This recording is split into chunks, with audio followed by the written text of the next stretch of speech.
Hello guys, my name is Fawad Masood and welcome to the Crypto Academy. Topic start करने से पहले इस video को like करना, सब्सक्राइब करना और शेयर करना अपने दोस्तों के साथ। आज का जो टॉपिक है वो है सीजर साइफर। समटाइम्स इसको एडिटिव और शिफ्ट साइफर का भी नाम दिया जाता है। This cipher is the earliest method for encryption. सबसे स्टार्टिंग मेथड है इंक्रिप्शन का, सबसे अर्लीस्ट यानी इंक्रिप्शन मेथड्स में सबसे पहले सीजर साइफर का इस्तेमाल हुआ था। दूसरी जो इंपॉर्टेंट चीज है वो है mono alphabetic, means one to one function. अब इसको हम ऑलरेडी एक्सप्लेन कर चुके हैं और दोबारा से देखिएगा। मोनो अल्फाबेटिक का मतलब ये है कि सपोज हमारे साथ प्लेन टेक्स्ट है फवाद, तो इसके अंदर ए 2 टाइम्स इस्तेमाल हुआ है। अब इसका अगर कोरिस्पॉन्डिंग होगा तो वही सेम होगा, मतलब अगर ए के लिए वाई है तो सेकेंड टाइम भी ए के लिए ही वाई होगा। This is known as mono alphabetic one to one function, मतलब ए के लिए वाई एंड सेकेंड टाइम से ए के लिए वाई। अगर थर्ड टाइम भी ए आता है तो उसके लिए भी वाई होगा। सपोज अगर ये पोली अल्फाबेटिक होता तो उस केस में अगर ए के लिए वाई है तो सेकंड केस में ए के लिए एम होगा। This means one two many function. This method was introduced and used by the Julius Cipher, used as an additive cipher to communicate with his officers. For this reason, additive ciphers are sometimes called as a scissor cipher. He utilized k is equal to 3. उसने की जो है वो k3 इस्तेमाल किया था। किस तरह इस्तेमाल किया था अब इसको देख लें। इसको अगर हम देखते हैं तो मीट, MEET, मीट मी। अब ये प्लेन टेक्स्ट है हमारे साथ, उसने k इज इक्वल टू 3 इस्तेमाल किया था। अब इसको देख ले, m के लिए जो कोरिस्पॉन्डिंग साइफर है वो p है। किस तरह वो p है वो इसको हम देखते हैं। देखें, अगर k इज इक्वल टू 3 है तो इसमें 3 का शिफ्टिंग होता है। मिसाल के तौर पर m हमारे साथ ओरिजिन है, इसको हम 3 का शिफ्टिंग देते हैं तो m के बाद n होता है first shift, second shift and third shift. तो m का अगर ओरिजिन लेते हैं उसका 3 शिफ्ट यानी पॉजिटिव +3 जो है वो p है। इसी तरह सेम केस फॉर e के लिए 3 जो है वो h है। किस तरह, e के बाद f, g और h थर्ड नंबर पे है। इसी तरह फिर h है। t के लिए आप खुद देख लें कि t के लिए क्या है, t u v w, मतलब u 1 हो गया, v जो है वो सेकेंड शिफ्ट हो गया और w जो है वो थर्ड शिफ्ट हो गया। So additive cipher is just changing of origin directly like +3 from a to d। और अगर b होता तो उसके लिए e होता, और अगर c होता तो उसके लिए f होता, और अगर d होता तो उसके लिए g होता, means +3। Now the question is how to get cipher text. Cipher text के लिए हमारे साथ 2 चीज़ों का होना मस्ट है। एक होता है की, दूसरा होता है इंक्रिप्शन एल्गोरिथम, और तीसरा जो हमारे साथ प्लेन टेक्स्ट का होना मस्ट है, मतलब उसी प्लेन टेक्स्ट के ऊपर की इस्तेमाल होता है और किसी एल्गोरिथम को लेके हम साइफर टेक्स्ट अचीव करते हैं। सो इधर अगर हम देखते हैं तो हमारे साथ प्लेन टेक्स्ट होता है, उसके साथ हम की ऐड करते हैं, ठीक है, और उसको मोड 26 उसका लिया जाता है। Well in case of decryption के लिए ऑपोजिट प्रोसेस है। जो साइफर टेक्स्ट हमें ऊपर इस स्टेट में मिला है उसको हमने क्या करना है, माइनस करना है की के साथ, और फिर उसका मोड 26 लेना है, तो हमारे साथ डिक्रिप्शन स्टेज अचीव हो जाएगा। उसमें हमारे साथ वापस साइफर से प्लेन टेक्स्ट की तरफ हम चले जाएंगे। Now here we have assigned numerical values to each alphabet. Here you can see that we assigned 0 for A, 1 for B and same case for Z25. ये हमने assign किया है, suppose किया है। इसको हम different assign भी कर सकते हैं, लेकिन ज़्यादातर जो है बुक्स में इसी को ही explain किया गया है, इसी को ही इसी तरह ही मतलब assign किया गया है। Now the question is, what is cryptanalysis? Cryptanalysis is you know that it is one type of attack Especially, you know that brute force attack is a type of attack to find the plain text using all possible keys. Now, question is how many keys are here? आपको simple से पता है कि आपके साथ 1 to 25 keys है इधर, तो हर एक की को इस्तेमाल करके जो क्रिप्टेनलिस्ट होता है वो उसको डिक्रिप्ट करे, उसको ब्रेकआउट कर लेता है.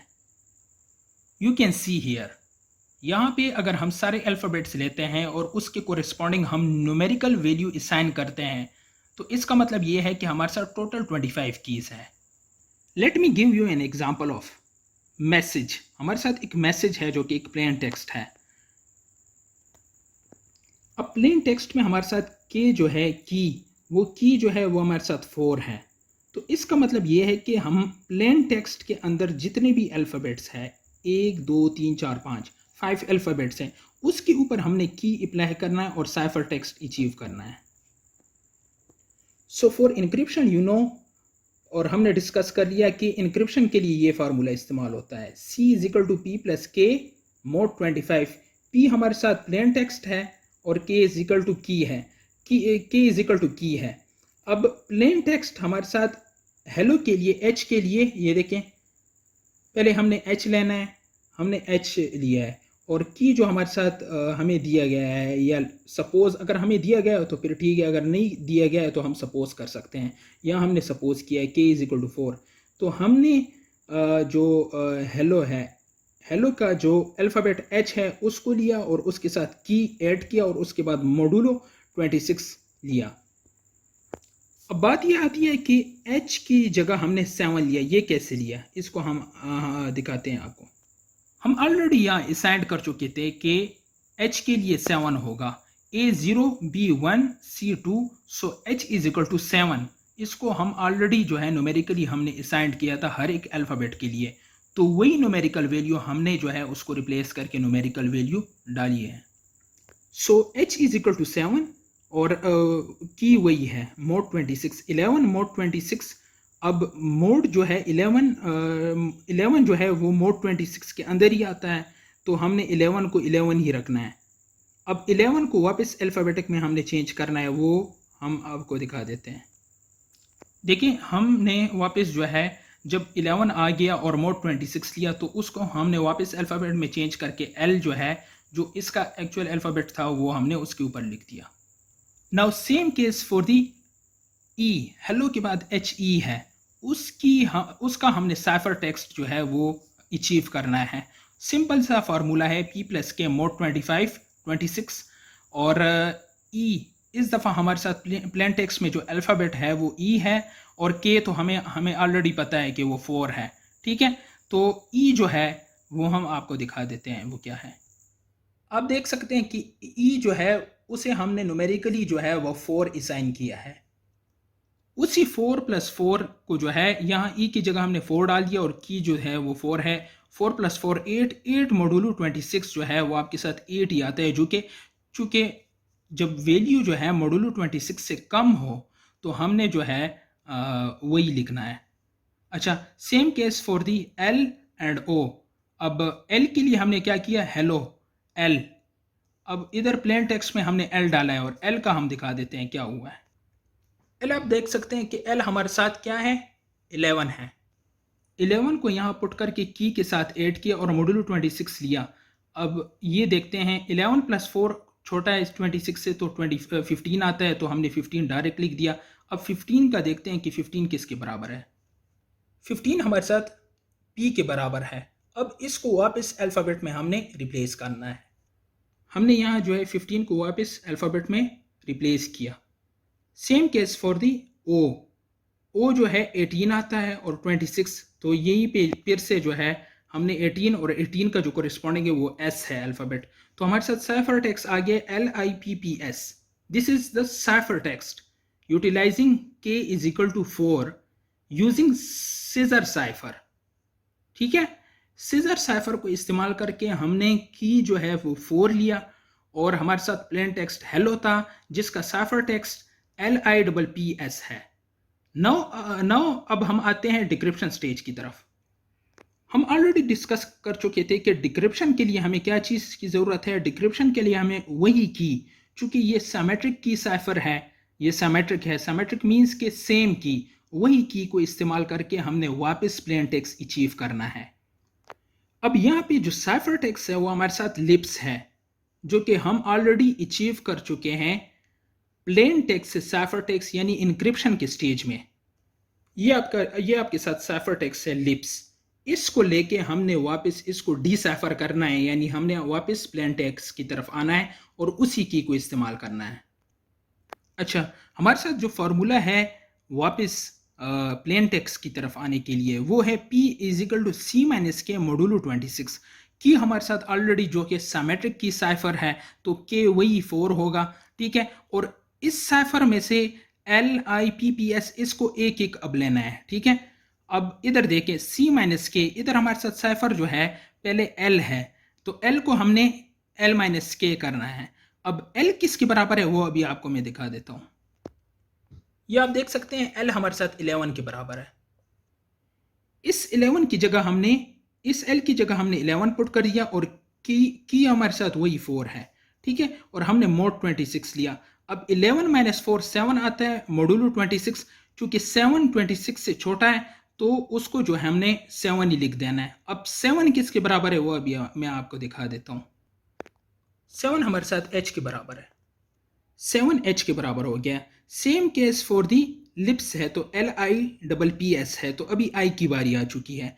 अब I जो है वो 8 के बराबर है, मेन शीट में देख लें। और की जो है वो आपके साथ 4 है, मोडुलो 26। 8 माइनस 4 4 आता है और मोडुलो 26, तो 26 से 4 छोटा है तो इसको हम 4 कंसिडर कर लेंगे जो कि E के बराबर है। अब P माइनस के में अभी लिप्स LIPPS है तो P की बारी आ गई। अब P जो है P 15 के बराबर है, -4, 15 माइनस 4 11 है, तो 11 जो मोडुलो 26, 11 जो है 11 L के बराबर है। इसी तरह S हो गया, S का जो है वो 18 है, 18 माइनस 4 मोडुलो 26 14 आ गया, वो O के बराबर है। तो वापस आपके साथ प्लेन टेक्स्ट हेलो आ गया। लेकिन इसमें 2 केसेस है जो कि इंपॉर्टेंट है। अब चूंकि इस क्वेश्चन में इस तरह का केस नहीं आया तो फ्यूचर में कुछ ऐसे केसेस आ सकते हैं जिसमें थोड़ी सी कंफ्यूजन आपको हो जाएगी, अब उसको देख लेना। देखिए जो इंपॉर्टेंट चीज़ है वो ये है कि अगर हम वापस प्लेन टेक्स्ट की तरफ आते हैं तो उसके अंदर अगर हम देखते हैं या फिर जो भी करते हैं C माइनस के, अगर इससे कोई नेगेटिव वैल्यू आती है, अभी हमारे साथ नेगेटिव वैल्यू नहीं आई थी, सपोज हमारे साथ -15 एक वैल्यू आ गई, अभी तक हमारे साथ 2 12 8 15 18 इस तरह की वैल्यूज आ रही थी, पॉजिटिव वैल्यूज थी। सपोज अगर कुछ नेगेटिव वैल्यू आती है तो उस केस में क्या करना है हमने, उस केस में हमने क्या करना है, उसमें ये करना है कि इस 26 को लेके उसको हमने ऐड करना है -15 के साथ। अगर सपोज यहाँ हमारे साथ -12 है तो हमने क्या करना है 26 प्लस -12, लेकिन यहाँ पे -15 है तो हमने -15 लिया है। अब 26 प्लस -15 हमारे साथ 11 के बराबर है। सपोज अगर आपके साथ कोई ऐसी वैल्यू आती है जो कि 26 से बड़ी है यानी 29, तो उस केस में हमने क्या करना है, उस केस में हमने डिवाइड करना है, उस बड़ी वैल्यू को हमने डिवाइड करके 26 पे करना है। 29 डिवाइड बाय 26 3 के बराबर है, ठीक है। इसको आप देख सकते हैं कि 26 डिवाइड बाय 29 जो है आपके साथ जो रिमाइंडर आता है 3, इसको ही लेना होता है। तो आज का टॉपिक यही सीजर साइफर था, जो कि एडिटिव और शिफ्ट साइफर के नाम से भी जाना जाता है। और आज का टॉपिक यहाँ पे एंड होता है। इस वीडियो को लाइक करना, चैनल को सब्सक्राइब करना और इसके अलावा इस चैनल को शेयर करना अपने दोस्तों के साथ। और इंशाल्लाह नेक्स्ट वीडियो में मुलाकात होगी। थैंक यू, अल्लाह हाफिज़।